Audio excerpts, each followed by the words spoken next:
Welcome to episode number 6, I think. What are we covering this one, Bruce? Well, welcome, Kevin. Thank you, Bruce. This is great. We have some new information, right? Different stuff today. We do. We have a new episode. And we're reviewing The Enemy Within, Star Trek episode, classic Trek.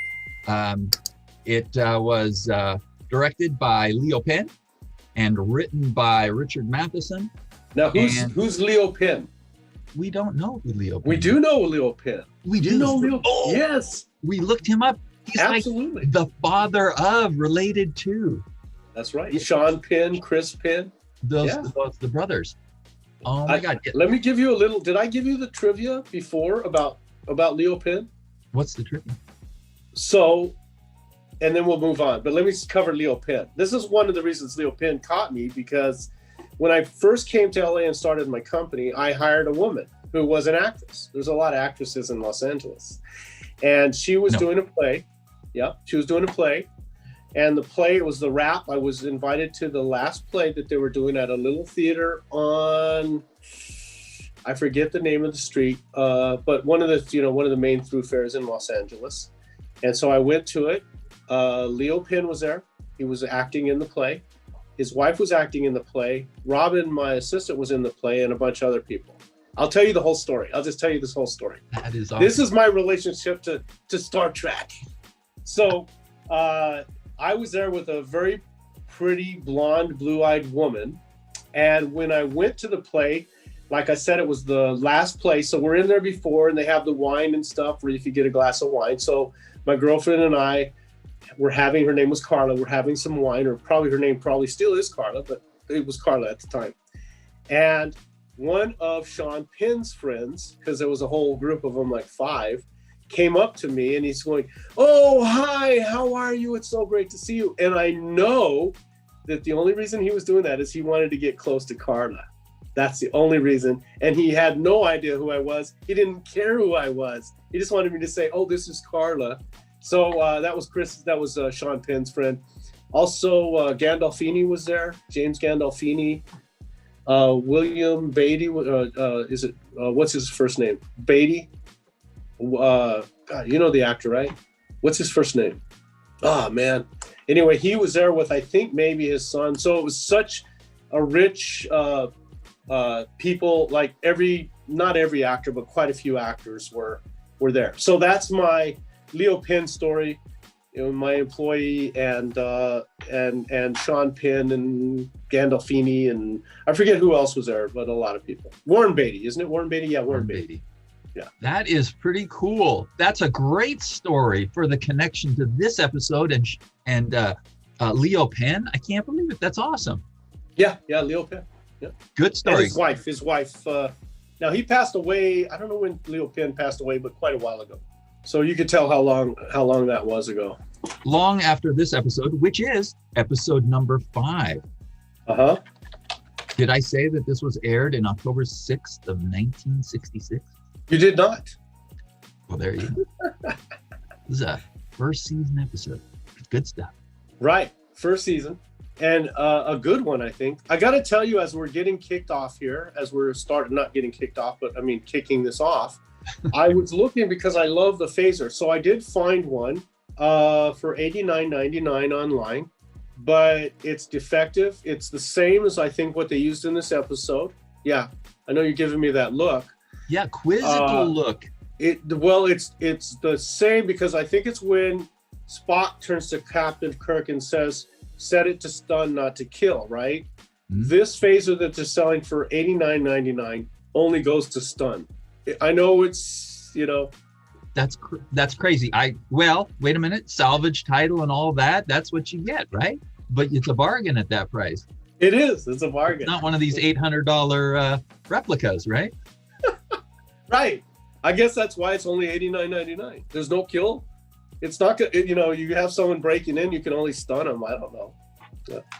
So overall, let's start from the beginning on this episode. Uh-oh. Bruce just disappeared on us. You didn't do that too good, Bruce. Oh, there he is. He's back. What were you going to show us? Are you going to show us something? Ah! Don't shoot me, Captain. Oh, That's really good. You got to hold it in front of you so Yep. so the audience can see it. That's really cool. Now that looks like that piece on the top comes off. What is that? A little phaser, right? Does Yes. that come off? So type 2 phaser and type 1 phaser, there's a button right over here that you push, which releases a catch on the back, so you can remove the normal phaser. Wow. This is all you need to heat rocks and save your life and destroy asteroids. Wait, what was the episode with Lee Merriweather? Oh yeah. We'll get there. We're not. Yeah, that's cool. Wow. So we'll have to keep that out. I love that. Wait, and get a load of that. Really pops up and everything. Wow. Not the $89 version. You can't hit someone with stun on that baby. That's a replica, isn't it? This is a beautiful, beautiful, heavy replica. Yeah, but no stun. I don't know, dude. I got to tell you, if there's no stun on it, no kill, I'm not impressed. Okay. Oh no, this thing, but you need a license to get this. So I know it's got all of it. Get a load of this. The power pack. Wow. Comes off like it's supposed to. Wow. Does it? The Yangs and the Combs. What was the guy? And 10 power packs each. Oh yeah. Right. That's pretty cool. Does it light up in front or something if you shoot it? Yeah, there were some batteries in it. That's cool, dude. That's awesome. Thanks for sharing that. That's really great.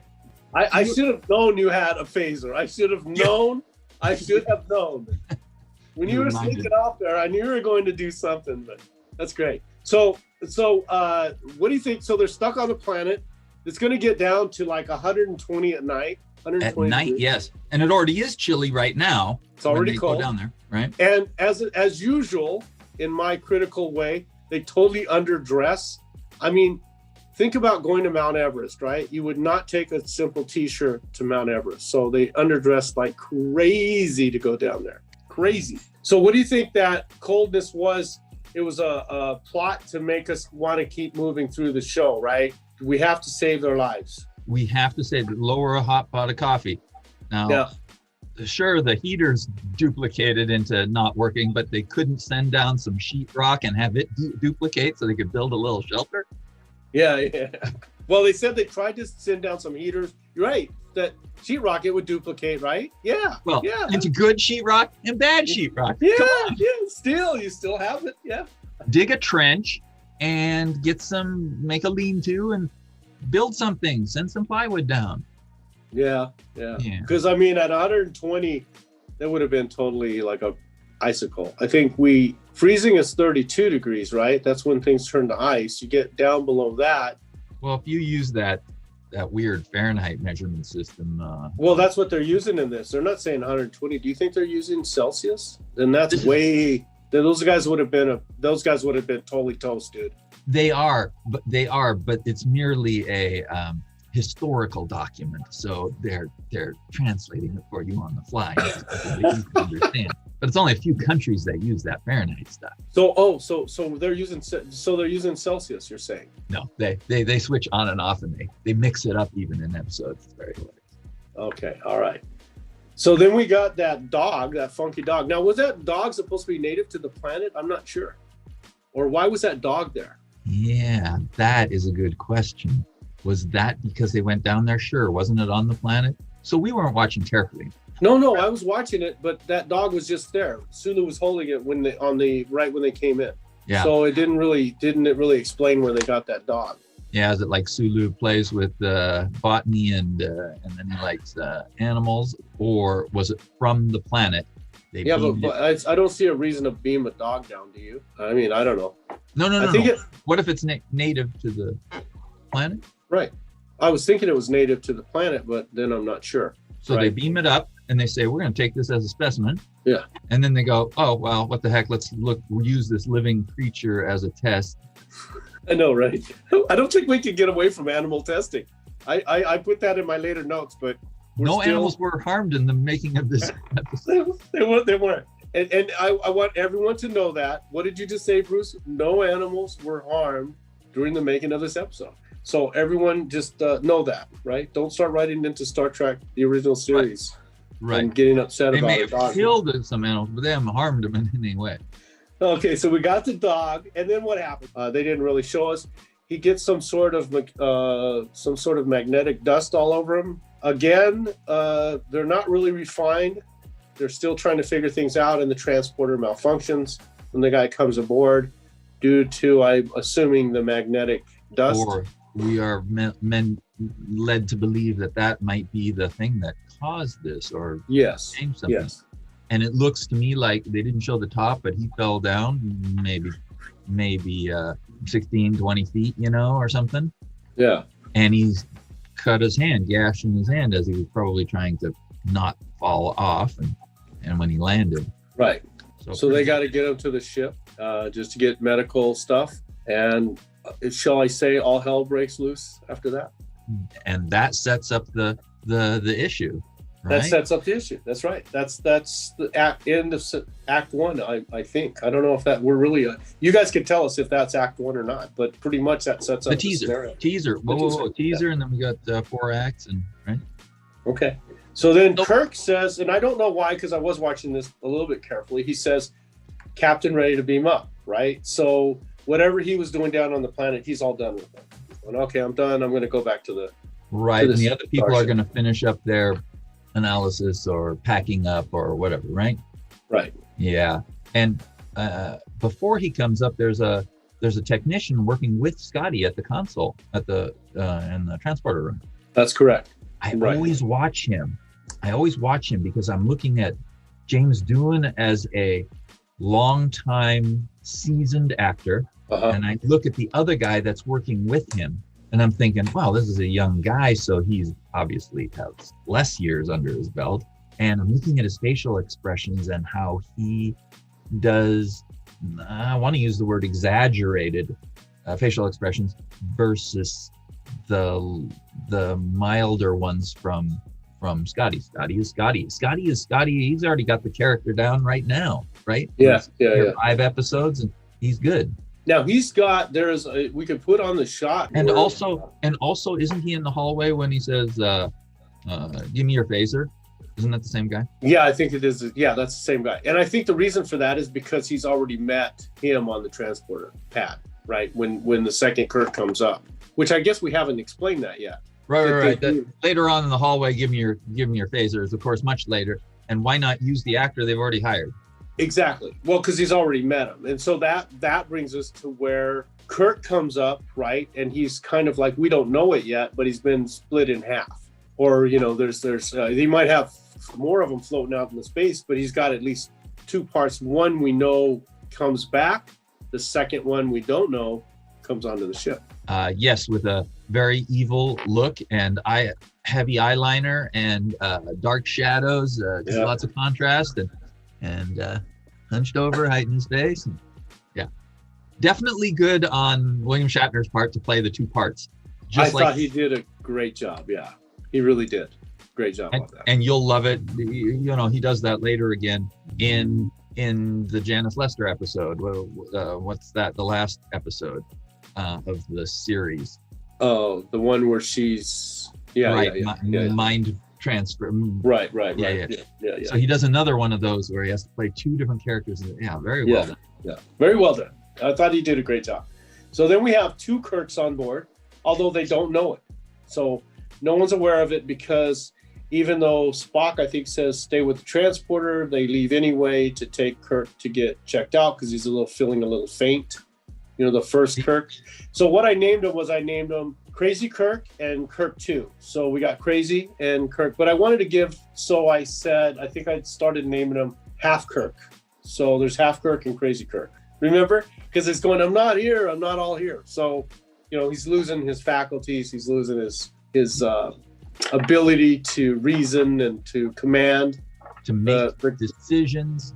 The Kirk that we're watching as what we would consider, I think, in this one, the main Kirk, right? He would be the main Kirk because he's the one that Spock takes under his wing and wants to kind of help. I guess Spock wants to help them both out, but mainly not Crazy Kirk. Crazy Kirk and Crazy Kirk. But you're calling Kirk Kirk 2? I think I'm going to call him Half Kirk. Oh, and the transporter error I put as Coger engagement. The Coger engagement. And I don't know if Coger means something, or they were just trying to say that the transporter malfunction was a Coger engagement. You think you said that? Huh? Well, Scotty says that. Scotty says that. And you looked at the closed caption to determine that that's the word? No way. That's what closed caption said. Anyway, so we know that there was a problem with the transporter. We don't know what it was. We think it was the yellow magnetic stuff because we're led to kind of believe it by Scotty. So Scotty goes and does his thing. And then, of course, we have the second Kirk come on to the ship. Yes. Like we said. What is the second Kirk, the crazy Kirk? What's his first thing that he wants to do? Drink. Well, that is. What's the second thing then? He goes to Janice's quarters. He does. Rand's quarters. Now, as much as she wants to do Kirk, she does not want it that way. She wants a nice, loving, gentle Kirk. And this guy is rough. So she's like, I don't think so. Right? So I referred, actually on my notes, if you look at my notes, I referred to another episode. So Crazy Kirk was looking for a piece of the action. Yeah, I tie them together. Yeah, I see that. Right, he's certainly that half of the ego, right? Yeah. So she scratches him. Rand scratches him. She gets away. And what side does she scratch him on? She scratches him on the left side, right? He gets scratched on the left side. On his left side. On his left side, that's right. Which makes sense because she does it with the right hand, right? Right hand, left face. Yeah.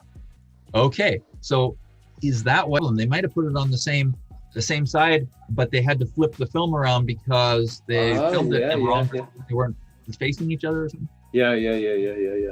Well, was that when he's laying on the floor or something? There's one, that I was just saying. I wrote notes, and I think they used at least 3 doubles for Kirk in this. At least 3. You think there's 3 different? At least 3 different doubles for Kirk. At least 3. There's probably 4 in this episode. Easily identifiable. Yeah. Okay. Eddie Paskey, I think, is his stand-in, so he probably did part of this. I think I wrote some notes to that, right? So you got a little tiny one on the transporter when Kirk is holding him up. That's a little tiny guy. Then you got the guy with the graying hair in the back that he's talking to on the bridge. Then you got the one when they're down in the bowels of the ship and he's hunting them down. That's a different Kirk. You can tell by his body posture and the way he's handling himself. And then that's 3 there, and there's a couple more. Yeah, definitely. They use a lot of doubles for Kirk in this one. I'm not sure why, but they did. No, you can tell. I mean, if you look at the episode, because I was just looking at it, and maybe it's easy to distinguish because it was a redone one that I was looking at. So you can see the one, he has gray hair. They didn't do his hair right. Then another one's got blonde hair, and then another one's a little tiny guy. On the transport, he's just holding a little guy. And then the frame, and then it's a big guy that's hunting him down. The one that says, "I'll kill. I don't need you." That one. Yeah. I never put that together, but I bet you the next time I watch it, I'm going to pay attention to that. I do remember the gray hair, and okay, this is a double, but not that there were multiple doubles. What kind of? Oh yeah, look at the transport. Look at the gray-haired one, the transporter one, and the one in the bowels of the ship. Those are really easy to see that there's a double. And then there's a blonde one that I don't think they really bothered to do his hair. So he's just a blonde Kirk somewhere. What kind of Trekkie am I? What kind of Trekkie are you? You can't see that. Come on. But it might have been, you should kind of explain that away, Bruce, by saying, well, Kirk was going through some changes, right? He almost died as his angry double. Crazy Kirk almost died. And if it wasn't for a sympathetic Kirk, yes, that's right. That's right. What does he do? So then they call down to the surface because they're bringing us back to the surface of the planet after he goes for his booty call. And it's 120 degrees below zero, which I don't know which thing they're. And then, so I looked up at Antarctica. The coldest day in Antarctica was 135.8 below zero. That's the coldest that they've recorded. On our planet sometime, right? 2010. But they're saying, I guess the Soviets are saying you can't use a satellite to measure the temperature of the Earth. But I didn't get into the argument. So okay. Okay. But we're not supposed to, we don't have a not shelf life. We're not supposed, you know how they say use this equipment between 50 and 90 degrees, right? I don't think us humans are supposed to be working in that environment. Well, honestly, my thought, dude, and you can help me explain this away. Those guys would have been icicles. They should have left and just said, you guys are toast. You know, we'll fix the transporter, but, you know, when we come back, we're just going to be picking up pieces of ice. They wouldn't have made it. I mean, that's just, you know, I've been in cold weather growing up, and that would freeze you. They wouldn't have made it. I mean, it just, even with the stuff they use in precautions to climb Mount Everest, and I don't think it gets to be that cold. So those guys with no clothes on, hypothermia would have ate them up just like that. Yeah, but I hope you can explain that away, because I think they were a lost cause, to be honest with you. They should have come up with some other planet kind of thing where they were tied to the planet. You know, the transporter wasn't working, but they could. I think that story could have been worked out a little better. You thought that what they presented there, 120 below, and the time they took, that wasn't realistic. Not even for a minute. They jump, if they take someone, I know water is different than air, but if someone falls in the water, and I could get this information for you, I should have looked it up, but I think it's 30 seconds. You last 30 seconds before you get hypothermia in like freezing. If there's ice around you, it's really quick. So, I mean, that's how fast water sucks the air out of, you know, the heat out of you. They would have been going through the same thing. Sulu would not even been able to use his thing, because all of your blood leaves all of this first. That's why people always have hands and legs and toes and fingers and feet amputated, because the blood, the way your body's designed, it starts sucking it back in to keep your core temperature up. So he wouldn't have had any, they would have come up limbless. But his model came with the ability to do stun, so he could have phasered his team. You know, and I just think I'm bringing too much to this episode. I wish I want to step back and say, I want to have a lot more what do they call it? Suspend disbelief or something. Suspension of disbelief.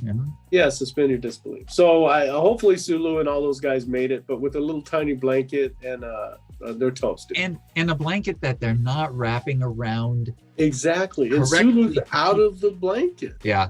And they should have dug a trench to get out of that wind. So again, we get back to Spock talking about his human self, because they're trying to put the dog together and the dog dies. They put the two, I don't know, did we say that the dog's broke in half? Because they put the dog on the ship and it came into two parts. That's how Scotty knew there was a problem with the transporter. So then we have two dogs. We have a nicer dog and a very vicious dog, Captain Kirk, his nice part, his vicious part. And they're saying, okay, what can we do? So they try to put those two dogs together. Yeah. It doesn't work. And why? Says, hey, why? Because he wasn't. It wasn't a rational being. It couldn't think. Where Spock is saying, I've battled with my human half, or had to deal with my human half and my Vulcan half my whole life. And not being a rational being, I would not have been able to do it. But being a rational being, I can understand. And Kirk is also rational. He'll be able to understand there's things that are happening as they're putting them back together. He'll be okay. You just mentioned, what was the part you just mentioned? The rational self. Animal. Oh, that Spock just comes up with this idea. Oh, it's because he's not. And I'm going, how do you know? How do you know the transporter didn't just ruin the creature? On what? Where did you pull this out of? My suspension of disbelief goes away. Yeah. Because Spock says, oh yeah, because he's not a rational human being or being. Right. How do you know? You didn't do any testing or scientific. I mean, they just pulled that up. And I totally understand why they would have to do this for the story, right? Yeah. But come on. Yeah. You got two animals, you beam them out, you beam them in, you hope you did the smoosh together correctly, and he dies. He's dead. Well, you might have done something wrong. Get the cohesion back together. Yeah. And we had an awful accident with the transporter and the motion picture. Oh, is that right? Oh my God, he's forming. He's like in Galaxy Quest. He exploded. So I think it's good. I think we covered though I think it's easier for me to swallow what Spock's rationalization was for this, because as I've told you before, I don't understand why at the end of some episodes, they don't understand anything during the episode. And at the end, the last 30 seconds, oh yeah, if we spin around the planet and we come back and we go the other way, we'll be back where we started. I'm going, how the hell do they know that? I mean, this whole time they can't figure anything out. They don't know anything about what's up. The whole starship, the Enterprise is falling apart. They're pasting pieces back onto the starship. They got someone out on the hull putting duct tape on. And at the end, they just know how to do it. And I'm like, but I think that's why, because I know that that's already coming, right? They have to do a real quick explanation. I think the thing about being on the planet with it being so cold, I mean, and also, you know, I'm a climber. So, you know, I've climbed at least Kilimanjaro, which is an easy climb. And I just know, you know, when I used to live in snowy places, and I know exposure is one of the number one killers. Even out here in California, I have some friends that got caught in a snowstorm on a mountain, and a few people died. Not the people that I knew, but another group that also got caught. So it's very fast. It doesn't, and the temperatures were, you know, it's snowing temperatures. So let's say it got to maybe a few degrees below zero, right? Not even that cold. So when you get into that kind of exposure, though, that's why it's harder for me to. Because you can relate to it. You have personal experience. Yeah. Why that stands out. And the other part about Spock pulling out and saying, well, because he wasn't rational, you're okay with that because you're going, well, they have to somehow put the story together by the end of 52 minutes, right? Exactly. Yeah. So he has to come up with something. And also, I think the truth of the matter is, besides picking the people up off the planet, is we always kind of have resolution in Star Trek, right? I think is there any of these episodes in Star Trek that have a dual episode except for the one where they're using the first pilot? There's none of them that have two episodes, right? There's no back-to-back episodes, is there? Right. There's only one two-parter, the menagerie. The menagerie. Yeah. Now there are episodes where they relate to each other. I mean, we have I Mud, Mud's Women. Right. Yeah, right? But they're not a two-parter. It's not a continuous. So I don't think any episode of Star. So that's why I'm thinking they just kind of say, okay, this is the end of it. Doctor, this is it. Yeah, he'll be fine. He'll be fine. He'll be fine. Put Bruce in there, and that's what I would say. If you were there and I was there, and I was having two parts, I'd say, why don't you just take Bruce and beam him out for a little while and bring him back? If he's okay, I'll do it. And then we'd have a wicked Bruce on board. And you'd be okay? I'd be okay with that. I'd just put my other Kevin with wicked Bruce, and I think we'd be fine. Yeah, because nice is not a good person to be. Nice. Yeah, no. Forget about it. So what else do we have? I love I put 42.2 minutes. One of them's a little more angry. But you would be almost perfectly matched. I mean, how would it would totally be by chance on who won that fight, right? Well, almost. They have probably the same physical ability. One is doing some devious fighting, and the other one knows that they could defend themselves, but might not be attacking. So these two people might not be mentally conditioned the same, so it might not end where they're just panting and tired. A draw. It probably would. Yeah, a draw. Yeah. I mean, but if you could really fight with yourself, it'd be just rad. Oh, right, because you'd be doing all the tricks that you knew about dirty fighting. No, fighting. You can't fool everything that you learned, and the other guy already knows it, and it's like. And the thing is your brain is exactly, you know, all your synapses and everything's firing at the exact same time. So it would be just total chance unless you had a Spock on your side.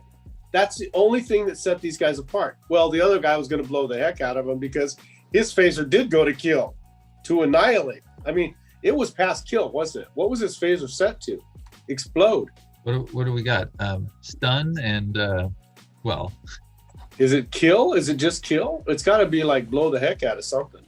Yeah, I'm sure there's. Also, don't they, in some episode, set a phaser to overload? So that's possible. Yeah. But don't these phasers go to 11? Yeah, okay. 9 must be stun. I every time they say it, though, I don't think they're looking at numbers. They got to be looking at stun, kill. So let's see what else I have here. Oh, I was just wondering why. And here's something that I was wondering. So Crazy Kirk tricks passive Kirk, right? So Crazy Kirk tricks him in the medical bay area. What do they call that? This guy can't be too crazy, because me, if I would have done that and I really wanted to take care of the ship, that other Kirk would have been out the airlock in a heartbeat. No one would ever find that Kirk again, right? So he would be a floater out in space somewhere. Yes, but this evil Kirk doesn't have all the logic in him. Yeah. Oh, that's right. That's right. Because I wrote those notes. You're right. Yes, you did. The doctor, Crazy Kirk, has the negative side. He has strength of command. He really only had one good thing of him, strength of command. That's all he had. Whereas the other Kirk had the goodness, the intelligence, and the logic. Yeah. So you take away strength of command, which he said negative side, but the negative side only had strength of command. So maybe you're half a captain. I mean, you don't have. Yeah. You couldn't be, he says. So let's see here. Oh, and I like I said, and I like that he's going to the bridge and he says, "Let's get the hell out of here." I like that Crazy Kirk just says, "We're done." The charts, with throwing people around on the bridge, and I'm Captain Kirk, right? So yeah, and then they put him back together, and he's happy. Humpty Dumpty back together. But I like that also. What you said, where he's sitting in the chair and he just said, "We'll take off. Let's leave. Go. Come on. Let's go out of here." Let's get like round the horses out. Thought process. You could do that and no one will know. It's true, right? It's great. Yeah, it's true. Right. The music was really good too. Especially when I wrote the note, it was 8 minutes into the episode. So is that's past the teaser? Yep, he's got his. At 8 minutes, he is into Janice's room-ish area. Yeah. So a couple times the music kind of changes, and then at the end, it has a nice melodic flow toward the end there. So yeah, the music. So overall, Brewski, rating on this thing. What's your overall feeling about this episode on your scale of 1 to 100? Right. While we were doing this, I was going, what did you just say? The rating. I should have thought already about the rating. And it's just like Christmas. It comes every year. I mean, it comes every episode. You're going to ask me. It's like, I should know. I liked it extremely well. This is an easy 80%. Right? This is an 80. Wow, you're rating them very high. I think you've got 3 80s now. Yes, and they will. I told you that they're all going to be in the upper quarter and the upper half. There's not going to be a dud in any of them because I just happen to like the show. Ship-based bottle shows are going to be really good, right? This thing was just a very well done, and Shatner does the two. How plausible is it that you have all these episodes with the dual thing? Okay, forget that. The acting is great, and the story, I'm not drawn out of it with the temperature thing. I am with it, but I'm into it. I'm watching the whole thing continuously, watching how they're doing. So it's easy 80, 85. This is a wonderful episode. I'm gonna give it 80. Oh, great. And after a while, we're gonna have to put these, like we discussed, and stretch them out to find out, well, which one's 81 and which one's 79, so we can get these in order. Yeah. Well, you could have ties. I mean, I think ties. Ties. Oh, yeah. 80.5. 80.675. I didn't like it as much as this one, but I liked it a little bit more now. I'm going to have to do that because you gave a big long range, right? Yeah, I gave you a long range. I'm going to have the audio compressed like on 90 CDs.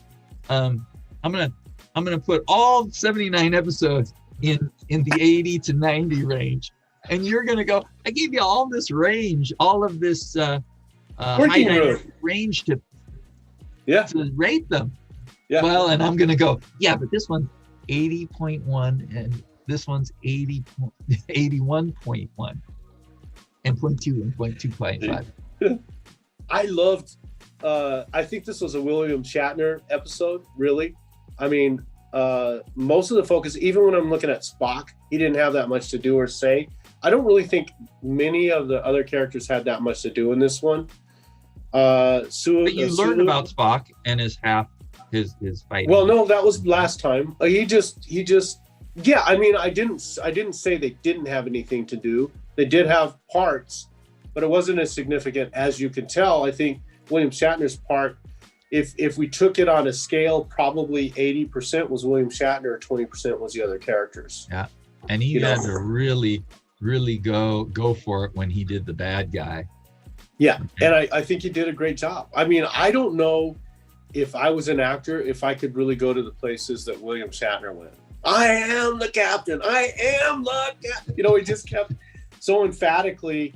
And with Rand, you know, I think probably William Shatner didn't want to go that hard with Rand in her room, right? I think probably the director had to push him a little bit because he starts out pretty soft with Rand. He starts saying, hey, you want it, I want it, let's stop playing games. But then he starts getting really physical and rough with her, where he could have just kept talking to her, right? He could have, and I know you're saying that's the more raw side, but so I think they pushed Shatner's character to play Kirk, to play this character a little harder than what I think he was initially playing it. But I think he did a great job. I think it was Shatner. I'm going to start. That's what I'm going to do with these episodes. This is a Shatner episode. So I think it was a Shatner episode. I thought it was great. Like I said, I have to really, and I can't get to the suspension of disbelief on the planet just because I'm a climber and I know people die all the time. Bodies just can't take that. But the rest of it, yeah, what Spock said, I know that keyed you up a little bit, but for me, I'm like, they got to wrap it up. I go like this. Wrap it up, folks. Let's wrap it up. Yeah, right. Time's ticking. What happened? Nimoy, it's your line. Come on. But I liked it. I won't give it. I think I'm going to give this one a 60 because I know that there's other episodes that I like more than this episode. So I kind of want to give myself more room to breathe when I'm saying this one's an 80 or a 90. Yeah. I see what I'm going to get into trouble. I'm going to get into so much trouble with everything's going to be an 80. Because I think this is your third 80. And this might even be your fourth because you brought that other one up from a 75 to an 80, remember? Yeah, we've got Mantrap 75, I said, and Charlie X was an 80, and Where No Man Have Gone Before is my lowest one at 60. Naked Time is back up to 80, and here is another 80. All my episodes are going to be 80, and there's going to be one dip. Yeah. I'll maybe. I'm gonna go down on this one just because I know that there's other ones that I like 60 better than this. Is that what you're doing? 60? Yeah, 60. Because there's other ones I like better. Even the next one that we're coming up on, I think I like it better than this one because it's funny, and I do like funny episodes. I know that they're few and far between. They're few and far between, but I like them, and I know that. Gene Roddenberry, apparently, from what I've read and heard, he didn't really like to do funny ones because he thought it was a more serious thing. But I think that it's really nice. What Little Girls Are Made Of, I don't have a big feeling about that. But and then Men. So, What Little Girls Are Made Of. Yeah, that's the one with a real sexy woman in it. Yeah, so, we've got some good ones coming up. Yeah. Yes. And then the classic of all classics, which I know you asked me this. Like, how is that a classic? But the Carbonite Maneuver, for some reason, people really like that one, and we'll get into that. Are you a real liker of the Carbonite Maneuver? Corbomite Maneuver? Corbonite, yeah. Corbomite. Corbomite. The Corbomite. Corbomite. Corbomite. Okay. There are a bunch of lines in there that I quote with friends. Yeah. Yes, I like it because. I forgot how it came out, and I go, oh, no, we're doing the original. He goes, you're doing the original? So it was really surprising to this person that we would go back to review the original Star Trek, but I'm glad we're doing this. I really am so happy about this. I'm glad you're doing it, but I see why you're doing it because as an outsider, not a Trekkie, right? I'm doing it because, well, gosh, this gets me to get back into it, and talk with someone about it. I'm not a next-gen person. I'm an original Trekkie. I mean, I grew up back then. Sure, I watched next gen. But all these people I talked to today, they're all next gen people. All next gen people. Yeah. So it's kind of funny that you said go way back. What? This is what Trek. What? This is a platform. So yeah, this is, and I love the okay. So this one in this one, you know how I always go into these really surreal worlds on these things. So here's my this is like, I am Captain Kirk. I think William Shatner kind of always carried that line with him throughout his life, right? I know he kind of sloughed it off for a while, but he always comes back to the thing, I am Captain Kirk, right? William Shatner, I am. You can't be Kirk, I am Captain Kirk, yeah. So there's that real ownership of his character in this show that just follows William Shatner. How does he say that enemy within? Doesn't he say that, Captain Kirk? Let's see. What, I am Captain Kirk? He says it a bunch of times. What is this? Enemy. I can find it right here because I've got it up. I'm Captain Kirk. He says it 1, 2, 3, 4, 5, 6 times in a row. Yeah, he just keeps getting more emphatic about it. Yep. Cool. I wrote him down as Kirk 1, Kirk 2. I like. Okay. Oh, I could look it up right here. So I like the way you said Crazy Kirk spelled with a K. Crazy Kirk. Crazy Kirk. Okay, so the transporter room, how did this happen? And let's see how they do the Kirks. Oh, well, I should get into where they're down in the bowels of the ship. That definitely should show me the different Kirks. Oh, other Kirk. They call it Kirk and other Kirk. That's pretty funny. Kirk and other Kirk. Well, who's this? I don't know. You're the other Kirk. I would like to see the way they shot this. They probably shot all of Kirk's scenes. Well, they definitely did, right? All of Kirk's screens as Kirk. And then they flipped them around and made all the other Kirk scenes. Pretty simple. Don't tell the crew that. You cannot appear to be weak in any way. Exactly. says Spock. Says Spock. Weak in the eyes of the crew, right? If your power of command continues to weaken, you'll soon be unable to function as captain. Okay, so I think this one's a wrap, right? Great episode. Good episode. Good episode. You should have a graphic for that, right? I got to do, yeah. Oh, so are we done recording? We're done, right? You want to say anything else to the audience before? Bye. Don't leave me. Live long and prosper. You want to say, you could come up with a Bruce saying, as you sign off. That's right. We had a thing in the beginning that we have to get down. This is episode such and such, star date such and such, written by, directed by, air date, episode number. Yeah. So what's your sign off? What's your?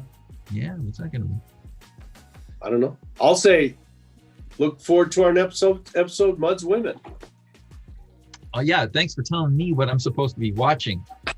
I'm watching on Monday, and I'll go. Oh, I was scrambling. I was going, what episode are we on? I had to go back to our thing to see what we were doing. Yeah, well, that's all right. That's why we have the notes. Cool. So how are you going to sign off? What's your sign-off slogan? We'll be right back. No. after this message. Good deal. Hey, this was great. Okay, I'm going to wrap it then.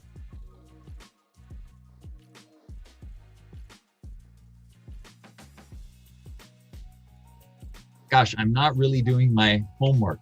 I should have looked at the script, right? I should have polished these my notes together. And if you look down below, I think I'd say after. Let's go see if I could look in the script. They probably have those guys identified very easily. Not like Lazarus A and Lazarus B. They probably have a nickname for them. That would be really good trivia to throw out here right now. Brother. Okay. Brother from another mother. My brother from. Tell me if I'm centered correctly here. Now I know I'm taking up Spock's face again, but you're okay. You got me. I got you. You're there. I should try to see if I could do it like a picture-in-picture like this. Today we are covering. Oh, where's all the information? Where did it go? We're not sure what we're covering today, folks. So But we will be in a moment. Passwords are flying. Bruce is typing. I'm switching to my notes. There it is. COADJER, Coger engagement. Does Coger mean something? Like we Coger someone, right? Don't you Coger? Or is that wrong? Let me see what I thought it was. You said engage.